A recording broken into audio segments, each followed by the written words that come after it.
से हैं, आशा करता हूँ कि बहुत बहुत अच्छे होंगे। और जैसे कि आपको पता है कि आर्मी अग्निवीर का जो आप लोगों का एग्ज़ाम है कल 8 जून का, जिनका भी पेपर है, मात्र जो है आपके पास जो है 8 से 10 घंटे का समय बच चुका है। इसके बाद से आप जो है फर्स्ट शिफ्ट वाले एग्ज़ाम हॉल में होंगे, ठीक है? तो सुबह में जिनका भी पेपर है या शाम तक, ये आप एक बार इस क्लास को जो है देख लेना, 8 जून वाले आर्मी अग्निवीर। मुझे लगता है कि आप बहुत बड़ा स्कोर करके आओगे एग्जाम हॉल में, और आपका एक सीट तो तय रहेगा, क्योंकि अब तक जितने भी जो है आप लोग के पेपर हुए हैं आर्मी अग्निवीर के, उसको देखते हुए मैंने जो है आप लोग के ये क्लास बनाया हुआ है। और इसके पहले जो आपका जो है 5 जून का एग्ज़ाम हुआ था, 4 जून का, वहाँ पे जो मैंने पढ़ाया था बिल्कुल वही प्रश्न आए थे। तो ये आप समझ लो कि जो है आर्मी अग्निवीर का जो पैटर्न है वो बिल्कुल जो है क्लियर है, और उसी के आधार पे मैंने ये प्रश्न जो है चुने हैं, ठीक है? तो इस बार अगर आप आर्मी अग्निवीर में एक सीट पक्का करना चाहते हैं, तो मुझे लगता है कि आपके लिए बहुत अच्छा मौका है। और आप एक बार भी इस क्लास को अपने सनसनी नज़रों से इन प्रश्नों को देख लेते हो, तो आप एग्जाम हॉल में आसानी से जो है बेहतर स्कोर कर लोगे, ठीक है? तो चलिएगा फटाफट से हम पहले प्रश्न की ओर चलेंगे, और पहला प्रश्न सॉल्व करने से पहले हम आपसे एक छोटी सी रिक्वेस्ट करेंगे कि जो भी मेरे दोस्त मेरे क्लास को लाइक नहीं किए हैं तो लाइक कर लेंगे, और चैनल को सब्सक्राइब नहीं किए हैं तो सब्सक्राइब कर लें, क्योंकि ये क्लास आपको कहीं ना कहीं जो है सिलेक्शन दिलाने वाला है, ठीक है? तो आपका दायित्व तो बनता है कि इस क्लास को एक बार शेयर जरूर कर दें, क्योंकि फ्री क्लासेज है, बिल्कुल आपको यूट्यूब पर फ्री क्लासेज प्रोवाइड हो रहा है, और ये जब तक आपके एग्जाम समाप्त नहीं होंगे तब तक चलेगा, ठीक है? तो बिल्कुल आपको बहुत बड़ा बेनिफिट मिलेगा। चलिएगा फटाफट से हम पहले प्रश्न की ओर चलेंगे, और पहला प्रश्न आपसे क्या कह रहा है, आइए यहाँ पे देख लेते हैं। पहला प्रश्न आपके सामने देखिए कह रहा है, 1928 में 1928 के ऐतिहासिक बारडोली सत्याग्रह का नेतृत्व सरदार वल्लभ भाई पटेल ने किया था, लेकिन इस आंदोलन को मुख्य रूप से किस स्थानीय मुद्दे के खिलाफ शुरू किया गया था? ये प्रश्न आप लोगों से पूछा गया है, ठीक है? और मुझे लगता है ये प्रश्न आपको 100% आज जो है कल के एग्जाम हॉल में पूछे जाएंगे, क्योंकि बारडोली सत्याग्रह से रिलेटेड प्रश्न आपको देखने को मिलने वाला है कल। और बिल्कुल ही आप आराम से जो है करना, वहाँ पे हर एक प्रश्न आप जो है करके आओगे, ठीक है? घबराना नहीं है, बहुत समय है, 1 घंटा में आपको 50 क्वेश्चन ही करने हैं, वो भी आपके लिए कोई मुश्किल नहीं होगा, ठीक है? तो प्रांतीय सरकार द्वारा जो है भू राजस्व में 22% की जो है अनुसूची वृद्धि जो है आपके बिल्कुल राइट उत्तर है, ऑप्शन नंबर बी। अगर आपने ऑप्शन नंबर बी को चुना है तो बिल्कुल राइट उत्तर है, इसमें कहीं से किसी तरीके के डाउट नहीं होना चाहिए। नेक्स्ट प्रश्न की ओर चलेंगे, और अगला प्रश्न आपके सामने है क्वेश्चन नंबर 2। कह रहा है कि भारतीय संविधान का अनुच्छेद 355 केंद्र सरकार को कौन सा जो है विशेष दायित्व सौंपता है? क्वेश्चन नंबर दूसरे के जो राइट उत्तर है बताने की कोशिश करेंगे सभी लोग कि क्या होने वाला है। हम क्वेश्चन नंबर 2 पे आ चुके हैं। फटाफट से अपने राइट उत्तर आपको बताना है कि जो है भारतीय संविधान का कौन सा अनुच्छेद 355 केंद्र सरकार का सरकार को कौन सा जो है विशेष दायित्व सौंपता है? तो 355 में जो है आपको पता है कि जो है बाहरी बाहरी आक्रमण और आंतरिक अशांति से प्रत्येक राज्य की जो है रक्षा करना, बिल्कुल राइट उत्तर है आपके ऑप्शन नंबर बी। जिन्होंने बी को चुना है, जो भी मेरे दोस्त यहाँ पे बी को चुने हैं, उनके बिल्कुल राइट उत्तर है, इसमें कहीं से किसी तरीके के डाउट नहीं होना चाहिए। क्वेश्चन आपके सामने है, और इसके राइट उत्तर आप एक एक बार भी अगर देख लेते हो तो बिल्कुल राइट उत्तर है। अगला प्रश्न आपके सामने है कि जो है सामाजिक दृष्टि से अत्यंत जो है महत्वपूर्ण सियाचिन ग्लेशियर पूर्वी काराकोरम रेंज में स्थित है। यह जो है ग्लेशियर किस घाटी के ठीक जो है उत्तर में स्थित है? क्वेश्चन नंबर तीसरे के जो राइट उत्तर है बताने की कोशिश करेंगे सभी लोग। क्वेश्चन नंबर हम लोग 3 पे आ चुके हैं। सभी लोग बताएंगे कि जो तीसरा नंबर प्रश्न है इसके जो राइट उत्तर है वो क्या होने वाला है, क्योंकि प्रश्न आपके लिए बहुत बहुत महत्वपूर्ण है। सभी लोग बताएंगे क्वेश्चन नंबर तीसरे का जो राइट उत्तर है वो क्या होने वाला है। तो जिन्होंने बताया है नुब्रा घाटी, उनके बिल्कुल राइट उत्तर है ऑप्शन नंबर ए। नेक्स्ट प्रश्न की ओर चलेंगे, और अगला प्रश्न आपके सामने है क्वेश्चन नंबर 4। किस मध्यकालीन भारतीय शासक ने सैन्य सुधारों के तहत सैनिकों को नगद वेतन देने और घोड़ों को दागने की प्रथा की शुरुआत की थी? क्वेश्चन नंबर आपके सामने चौथे चौथे नंबर प्रश्न के जो राइट उत्तर है बताने की कोशिश कीजिए सभी लोग। क्वेश्चन नंबर 4 पे हम लोग आ चुके हैं और जो भी मेरे दोस्त बता रहे हैं अलाउद्दीन खिलजी, उनके बिल्कुल राइट उत्तर है जिन्होंने ऑप्शन नंबर सी को चुना है। जो भी मेरे दोस्त ऑप्शन नंबर सी को चुने हैं उनके बिल्कुल राइट उत्तर है। नेक्स्ट प्रश्न की ओर चलेंगे और अगला प्रश्न आपके सामने है, कह रहा है कि भारत की मुख्य भूमि का सबसे दक्षिणी बिंदु केप कोमोरिन भौगोलिक रूप से कहाँ स्थित है? क्वेश्चन नंबर 5 पांचवें नंबर प्रश्न के राइट उत्तर बताएंगे सभी लोग। भारत की मुख्य भूमि का सबसे दक्षिणी बिंदु केप मोनोरिन भौगोलिक रूप से कहाँ स्थित है? क्वेश्चन नंबर 5वें के जो राइट उत्तर है, जो भी मेरे दोस्त बता रहे हैं, भूमध्य रेखा के उत्तर में बिल्कुल राइट उत्तर है, भूमध्य रेखा के उत्तर में। नेक्स्ट प्रश्न आपके सामने है, कह रहा है यहाँ पे कि जो है भारतीय रक्षा बलों द्वारा 1961 में गोवा, दमन और दीव को पुर्तगाली नियंत्रण से मुक्त कराने के लिए कौन सा जो है सैन्य अभ्यास चलाया गया था? क्वेश्चन नंबर 6 के जो राइट उत्तर है बताने की कोशिश करेंगे सभी लोग। क्वेश्चन नंबर 6 हम आ चुके हैं 6 नंबर प्रश्न पे। आपका जो राइट उत्तर है बताने की कोशिश करेंगे सभी लोग। तो जिन्होंने बताया है ऑपरेशन विजय 1961 में चलाया गया था, जिन्होंने ऑप्शन नंबर बी को बताया है उनके बिल्कुल राइट उत्तर है। बहुत इंपॉर्टेंट प्रश्न था, आप स्टार लगा लो इस प्रश्न पे।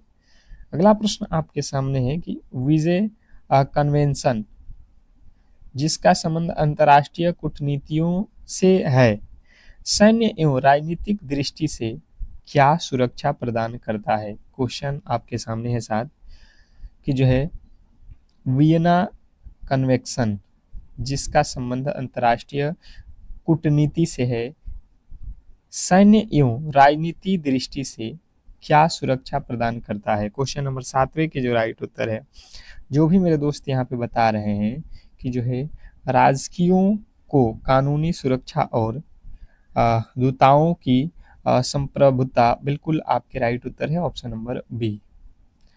नेक्स्ट प्रश्न आपके सामने है, कह रहा है यहाँ पे कि जो है यदि किसी बंदूक से गोली दागी जाती है और बंदूक पीछे की ओर हटती है तो बंदूक की गतिज ऊर्जा का गोली की गतिज ऊर्जा से क्या अनुपात होगा? मैं फिर कह रहा हूँ कि जिन्होंने मेरे क्लास को लाइक नहीं किया है तो लाइक कर लें और चैनल को सब्सक्राइब नहीं किया है तो चैनल को सब्सक्राइब भी कर लो, क्योंकि ये क्लास आपको सिलेक्शन दिलाने वाला है और ये क्लास सुबह में भी आएगा। जब आप कल एग्ज़ाम हॉल में जाने से जस्ट पहले 4 AM पे, सुबह के 4 AM पे हम आपके लिए एक स्पेशल क्लास लाएंगे, तो उसको भी ज़रूर आप कर लेना। तो ये हो जाएगा आपका बंदूक की गतिज ऊर्जा गोली से कम होती है, कम होगी। ऑप्शन नंबर बी जो है अगर आपने बताया है तो बिल्कुल आपके राइट उत्तर है। नेक्स्ट प्रश्न की ओर चलेंगे और अगला प्रश्न आपके सामने कह रहा है यहाँ पे, पनडुब्बियों में समुद्र की सतह पर मौजूद वस्तुओं को देखने के लिए पेरिस्कोप का उपयोग किया जाता है। उच्च श्रेणी के पेरिस्कोप में साधारण समतल दर्पण के स्थान पर किसका जो है उपयोग किया जाता है ताकि प्रकाश का जो है पूर्ण आंतरिक परावर्तन हो सके? क्वेश्चन नंबर 9 9वें नंबर प्रश्न के जो राइट उत्तर है बताने की कोशिश करेंगे सभी लोग। क्वेश्चन नंबर 9 जो भी मेरे दोस्त बता रहे हैं पूर्ण परावर्तन प्रिज्म, बिल्कुल आपका राइट उत्तर है जिन्होंने ऑप्शन नंबर बी को चुना है। पूर्ण परावर्तक प्रिज्म, जिन्होंने ऑप्शन नंबर बी को चुना है उनके बिल्कुल राइट उत्तर है। नेक्स्ट प्रश्न की ओर चलेंगे और अगला प्रश्न है कि रॉकेट का प्रमोदन और जेट विमानों का जो है उड़ान न्यूटन के गति के तीसरे नियम पर जो है आधारित है। यह जो है प्रक्रिया किस भौतिक राशि के संरक्षण के सिद्धांत का जो है कटाई से जो है पालन करती है? कड़ाई से पालन करते हैं, ये हमें बताना है क्वेश्चन नंबर 10। 10वें नंबर प्रश्न का जो राइट उत्तर है आपको याद रखना है रेखीय संवेग संरक्षण के सिद्धांत, ऑप्शन नंबर जिन्होंने सी को चुना है उनके बिल्कुल राइट उत्तर है जो है रेखीय संवेग संरक्षण का सिद्धांत। नेक्स्ट प्रश्न आपके सामने है, देखिएगा यहाँ पे कह रहा है कि जो है जब मानव शरीर अत्यधिक जो है ऊंचाई या पहाड़ी क्षेत्रों पर जाता है जहां वायुमंडलीय दबाव कम होता है तो शरीर इस स्थिति में निपटने के लिए रक्त कोशिकाओं की संख्या में क्या बदलाव करता है। क्वेश्चन नंबर 11, 11वें नंबर प्रश्न के जो राइट उत्तर है बताने की कोशिश करेंगे सभी लोग कि क्या होने वाला है। क्वेश्चन नंबर 11 पे आ चुके हैं, सभी लोग बताएंगे अपना अपना राइट उत्तर। तो जिन्होंने बताया है कि RBCS की संख्या तेजी से बढ़ जाती है, जिन्होंने ऑप्शन नंबर सी को चुना है उनके बिल्कुल राइट उत्तर है जिन्होंने ऑप्शन नंबर सी को चुना है। नेक्स्ट प्रश्न की ओर चलेंगे और अगला प्रश्न आपके सामने है, कह रहा है यहाँ पे कि जो है डॉक्टरों द्वारा एनेस्थीसिया निश्चेतक या बेहोश करने के रूप में उपयोग की जाने वाली जो है हास्य गैस का जो है रासायनिक नाम या सूत्र क्या है। क्वेश्चन नंबर 12 बहुत बहुत इंपॉर्टेंट है, आप स्टार लगा लो क्योंकि ये प्रश्न आपको एग्जाम हॉल में आने वाला है। तो कहीं ना कहीं आपको यहाँ पे इन प्रश्नों को बेहतर तरीके से याद रखना होगा। जो बेहोश करने वाली जो गोलियां होती हैं हास्य गैस, उसका रासायनिक नाम जो है हमें बताना है लाफिंग गैस। तो इसका जो है सूत्र क्या होता है N2O, nitrous oxide, laughing gas बोलो, हास्य गैस बोलो, ये आपके बिल्कुल राइट उत्तर है। नेक्स्ट प्रश्न की ओर चलेंगे और अगला प्रश्न आपके सामने है, कह रहा है आपका अगला प्रश्न कि जो है परमाणु रिएक्टरों में न्यूट्रॉन की गति को धीमा करने के लिए मंदक के रूप में भारी जल का उपयोग किया जाता है। इस भारी जल में हाइड्रोजन के किस समस्थानिक का उपयोग होता है। क्वेश्चन नंबर 13, 13वें नंबर प्रश्न के जो राइट उत्तर है बताने की कोशिश करेंगे सभी लोग। क्वेश्चन नंबर 13 में आप लोगों से पूछा गया है कि परमाणु रिएक्टर में न्यूट्रॉन की गति को धीमा करने के लिए मंदक के रूप में भारी जल का उपयोग किया जाता है। इस भारी जल में हाइड्रोजन के किस समस्थानिक का उपयोग होता है। तो 13वें नंबर प्रश्न के जो राइट उत्तर है जिन्होंने बताया है यहाँ पे ड्यूटेरियम, जिन्होंने ऑप्शन नंबर बी को चुना है ड्यूटेरियम, उनके बिल्कुल राइट उत्तर है जिन्होंने ऑप्शन नंबर बी को चुना है। नेक्स्ट प्रश्न की ओर चलेंगे और अगला प्रश्न आपके सामने है, क्या कह रहा है आपका अगला प्रश्न, यहाँ पे देखिएगा फोटोग्राफी और रिएक्सरे फिल्मों को विकसित करने के बाद उन्हें फिक्स अर्थात अस्थायी करने के लिए किस जो है रासायनिक यौगिकों के घोल का उपयोग हाइपो के रूप में किया जाता है। क्वेश्चन नंबर 14, 14वें नंबर प्रश्न के जो राइट उत्तर है बताने की कोशिश करेंगे सभी लोग। क्वेश्चन नंबर 14, जिन्होंने बताया है sodium thiosulfate, sodium thiosulfate, option number B जो है आपके बिल्कुल राइट उत्तर है। जिन्होंने भी ऑप्शन नंबर बी को चुना है उनके बिल्कुल राइट उत्तर है। नेक्स्ट प्रश्न आपके सामने है, कह रहा है कि मानव कान की सुनने की क्षमता 20 हर्ट्ज से 20,000 हर्ट्ज होती है। भूकंप के समय मुख्य झटके आने से ठीक पहले पृथ्वी से किस प्रकार की ध्वनि तरंगें उत्पन्न होती है जिन्हें कुछ जानवर भांप लेते हैं। क्वेश्चन नंबर 15, 15वें नंबर प्रश्न के राइट उत्तर बताएंगे सभी लोग। 15वें नंबर प्रश्न के जो राइट उत्तर है जिन्होंने बताया है कि जो है अपसभ्य जो है तरंगे जो 20 हर्ट्ज से कम की होती हैं, ठीक है, जो केवल जानवर ही सुन सकते हैं। नेक्स्ट प्रश्न आपके सामने कह रहा है कि जो है भारत की बाह्योम्स मिसाइल दुनिया की सबसे तेज सुपरसोनिक क्रूज मिसाइलों में से एक है। यह मिसाइल भारत के DRDO और किस देश के NPO मशीनों श्रोयोनिसियो द्वारा जो है संयुक्त रूप से विकसित की गई है, बताइएगा। क्वेश्चन नंबर 16, 16वें नंबर प्रश्न के जो राइट उत्तर है, जिन्होंने बताया है कि ये जो है विकसित रूस के द्वारा किया गया है। ऑप्शन नंबर बी जो है हमारा बिल्कुल राइट उत्तर है। तो ये आपका क्लियर है। नेक्स्ट प्रश्न आपके सामने है, भारतीय नौसेना की पनडुब्बी रोधी क्षमताओं को बढ़ाने के लिए विकसित की गई स्मार्ट प्रणाली का पूर्ण रूप क्या है, जिसका जो है हाल ही में सफल परीक्षण किया गया था। क्वेश्चन आपके सामने है 17वें नंबर प्रश्न के जो राइट उत्तर है आप लोगों को बताना है। क्वेश्चन नंबर 17 पे आ चुके हैं और जो भी मेरे दोस्त यहाँ पे बता रहे हैं कि जो है supersonic missile assistant release of टॉर्पेड। Next प्रश्न आपके सामने है, भारतीय सेना की चिनूक और अपाचे हेलीकॉप्टर फ्लीट और मुख्य रूप से किस देश की जो है एयरोस्कोप कंपनी बोइंग से खरीदी गई है। क्वेश्चन नंबर 18वें नंबर प्रश्न के जो राइट उत्तर है बताने की कोशिश करेंगे सभी लोग। क्वेश्चन नंबर 18 पे जो भी दोस्त बता रहे हैं अमेरिका से खरीदा गया है, उनका बिल्कुल राइट उत्तर है। नेक्स्ट प्रश्न आपके सामने है, कह रहा है ऐतिहासिक सैल्यूट या सम्मान देने की जो है परंपरा सैन्य इतिहास में बहुत पुरानी है।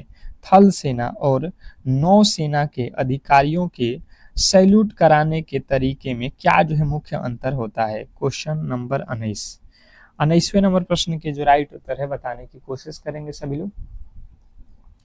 क्वेश्चन नंबर 19 के जो भी मेरे दोस्त बता रहे हैं यहाँ पे कि थल सेना खुली हथेली सामने रखती है, जबकि जो है नौसेना में हथेली नीचे की ओर झुकी रहती है। नेक्स्ट प्रश्न आपके सामने है, कह रहा है कि अग्नि 5 मिसाइल जिसकी मारक क्षमता 5000 किलोमीटर से अधिक है, भारत की पहली जो है मिसाइल है जो MIRV तकनीक से लैस है। यहाँ MIRV का जो है सही पूर्ण रूप क्या है बताइएगा। क्वेश्चन नंबर 20वें नंबर प्रश्न का जो राइट उत्तर है आपको याद रखना है, मल्टीपल जो है independently targetable re entry vehicle. Next प्रश्न आपके सामने है, कह रहा आपका अगला प्रश्न कि जो है भारतीय सेना की सबसे पुरानी और सबसे जो है प्रतिष्ठित रेजिमेंटों में से एक राजपूत राइफल का जो है युद्ध घोष क्या है। क्वेश्चन आपके सामने 21वें नंबर प्रश्न के जो राइट उत्तर है, जिन्होंने बताया है राजा राम मोहन राय, जिन्होंने बताया है राजा रामचंद्र की जय। ऑप्शन नंबर बी जो है आपके बिल्कुल राइट उत्तर है, राजा रामचंद्र की जय। नेक्स्ट प्रश्न आपके सामने है, इंद्रधनुष युद्ध अभ्यास भारतीय वायुसेना और किस देश की जो है रॉयल एयर फोर्स के जो है बीच आयोजित होने वाला जो है एक संयुक्त द्विपक्षीय हवाई अभ्यास है। क्वेश्चन नंबर 22वें नंबर प्रश्न के जो राइट उत्तर है, जो भी मेरे दोस्त बता रहे हैं United Kingdom UK. Option number B जो है आपके बिल्कुल राइट उत्तर है। नेक्स्ट प्रश्न आपके सामने है, 10 केजी द्रव्यमान की एक वस्तु को पृथ्वी की सतह से 6 की ऊंचाई तक उड़ाया जाता है। वस्तु में संचित स्थितिज ऊर्जा की गणना करें।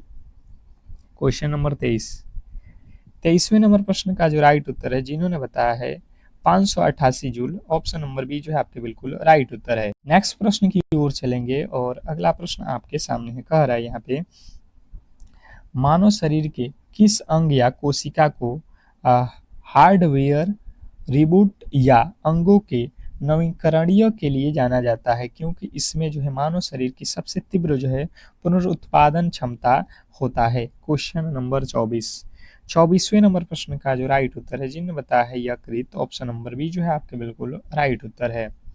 नेक्स्ट प्रश्न की ओर चलेंगे और अगला प्रश्न है कि जब किसी चालक तार का व्यास या मोटाई दोगुना कर दी जाती है तो उसके विद्युत प्रतिरोध पर क्या प्रभाव पड़ेगा।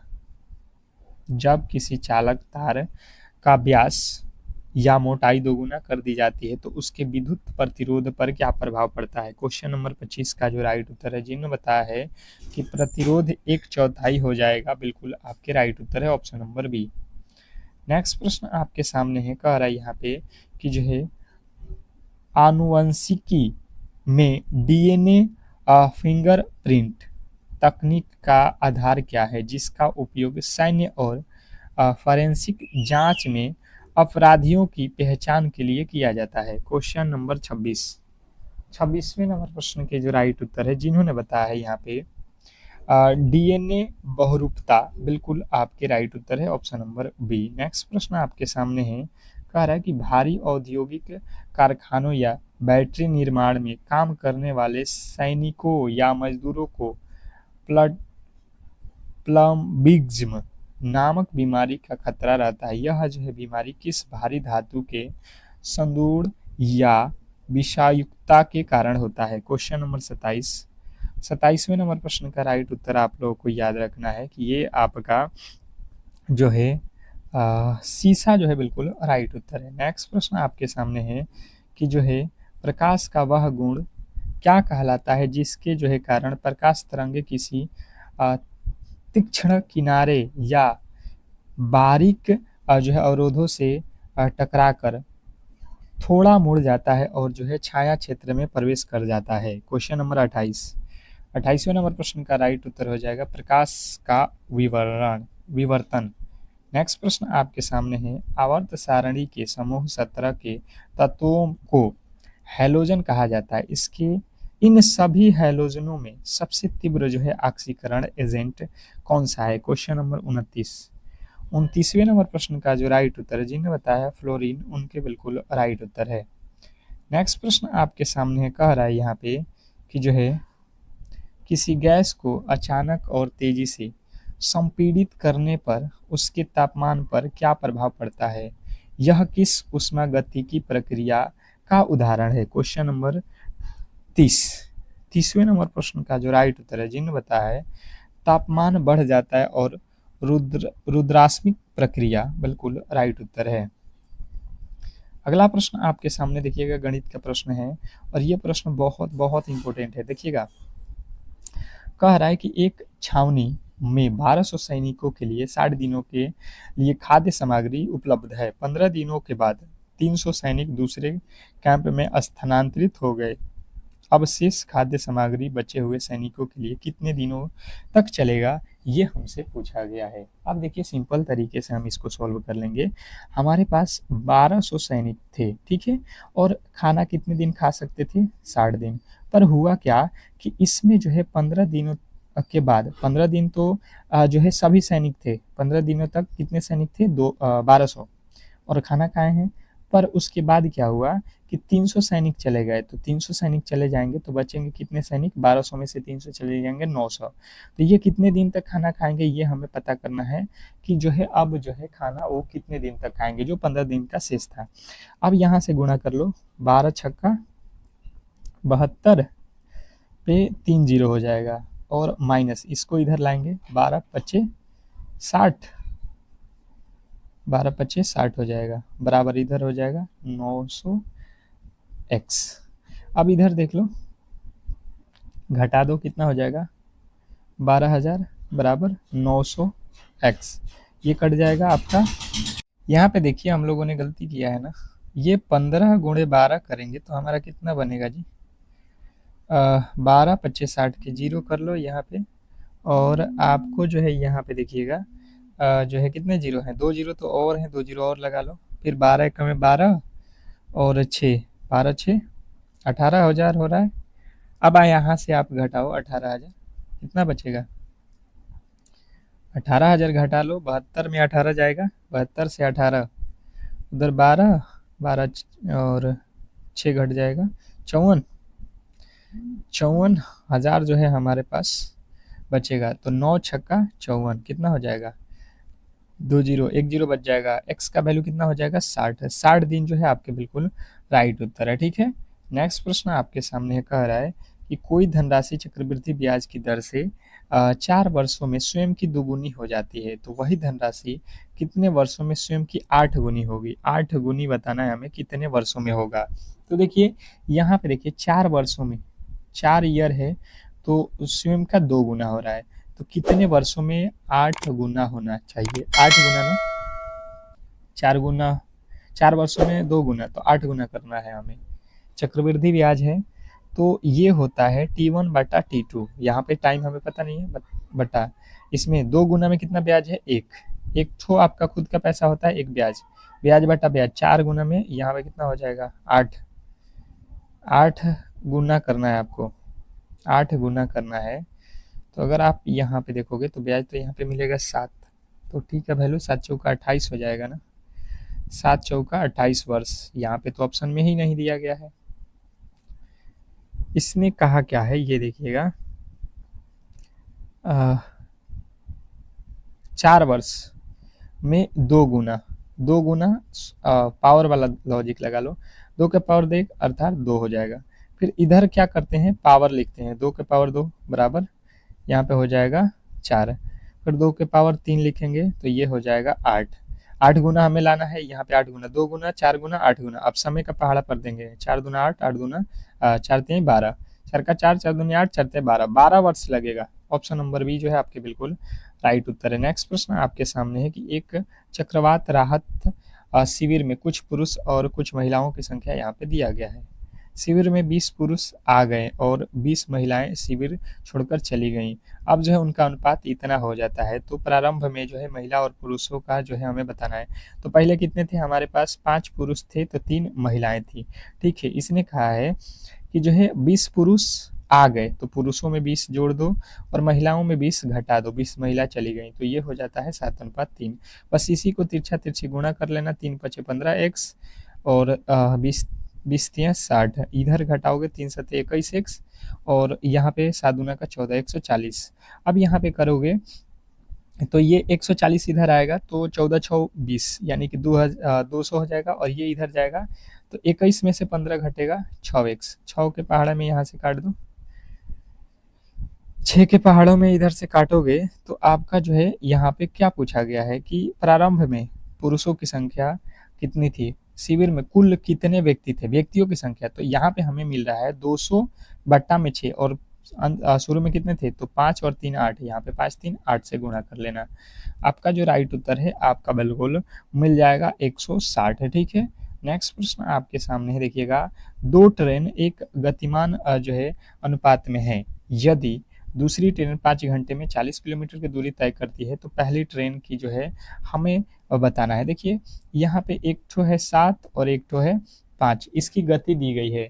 ये कह रहा है 5 घंटे में 40 किलोमीटर जाता है, तो इसका हम स्पीड निकालेंगे तो 5 8 40 अर्थात 80 किलोमीटर। दूसरी ट्रेन ये जो है 80 किलोमीटर की चाल है, हम कह रहे हैं कि ये 5 के अनुपात में है, तो 5 से 80 पे जाना है, अर्थात 16 से गुणा किया गया होगा। ठीक है, तो हम भी यहाँ पे 16 से गुणा कर देंगे, तो 16 सत्ते, तो कह रहा है पहली ट्रेन की गति क्या होगी। यहाँ पे 7:8 है जी, 8 है, 7:8 है, तो 8 को 80 बनाना है तो कितना से गुणा? 10 से, तो यहाँ पे भी 10 से गुणा कर दो, 7 10 का 70।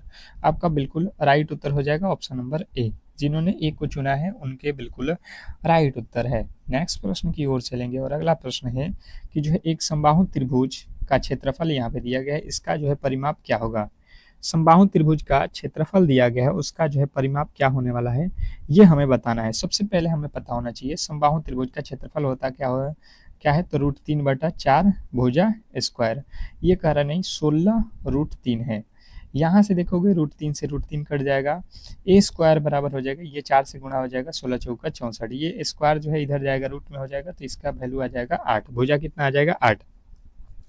पूछा है हमसे भुजा नहीं परिमाप, तो किसी भी त्रिभुज का परिमाप अगर देखोगे तो तीनों भुजाओं का योग होता है, तो तीनों भुजा जब है समबाहु है तो सगरी भुजा 8 8 का होगा, तो 8 3 24 जो है हमारा बिल्कुल राइट उत्तर है। अगर आपने भी ऑप्शन नंबर बी को चुना है तो बिल्कुल राइट उत्तर है। नेक्स्ट प्रश्न की ओर चलेंगे, और अगला प्रश्न है कि यदि tan theta plus cos theta बराबर 2 तो tan square theta plus cot theta का मान जो है क्या होने वाला है। तो देखिए सबसे पहले आपको फॉर्मूला अगर पता है ए स्क्वायर प्लस बी स्क्वायर बराबर क्या होता है तो आप बना लोगे। क्या होता है? ए प्लस बी का होल स्क्वायर और माइनस 2a बी, यही तो होता है। या a माइनस बी के whole square plus 2a B होता है। तो इसने कहा a प्लस बी का वैल्यू यहाँ पे दे दिया है कितना, 2, 2 का स्क्वायर कर लेना माइनस 2ab। यहाँ पे क्या हो जाएगा, a और b, यहाँ पे tan और cot एक दूसरे के क्या होते हैं, अगर लिखोगे गुणा में tan theta into cot theta, तो ये कट के क्या होते हैं, एक हो जाता है, तो ये गुणे एक हो जाएगा। तो 2 गुना के 4, 4 में से 2 घटेगा, आपका 2 जो है बिल्कुल राइट उत्तर है। ठीक है, तो इस तरीके से जो है आज के क्लास को हम लोग यहीं पे समाप्त करेंगे और आपसे रिक्वेस्ट करेंगे कि जो भी मेरे दोस्त मेरे क्लास को लाइक नहीं किए हैं तो लाइक कर लें, चैनल को सब्सक्राइब कर लें, क्योंकि मिलते हैं हम लोग आज जो है सुबह के 4 AM पे। तब तक के लिए धन्यवाद।